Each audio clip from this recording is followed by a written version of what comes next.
So natapos na mga kaibigan ng events, yung pa-thank you or gratitude kay Sister Tita.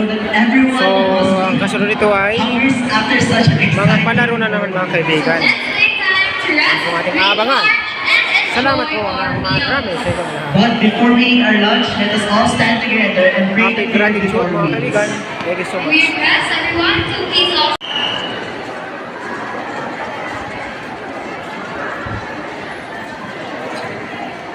all together, let us pray in the name of the Father, and the Son, and of the Holy Spirit. Amen.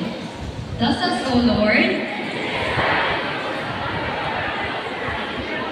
which we are about to receive from the bounty through Christ our Lord. Amen. Mary, how about Christians? In the name of the Father, and the Son, and of the Holy Spirit. Amen. Enjoy your lunch. Kaya mga kaibigan, natapos na po yung regain your energy because we still have some Thanksgiving or gratitude day. Ang mga palabas mga kaibigan, yung presentation. So, nagdasal na rin po para sa pagkain namin ngayong tanghali. So, malapit ang mag-alauna. So, kakain muna po kami mga kaibigan. And then, diretso na po kami sa mga games. Thank you so much mga kaibigan. Bye-bye.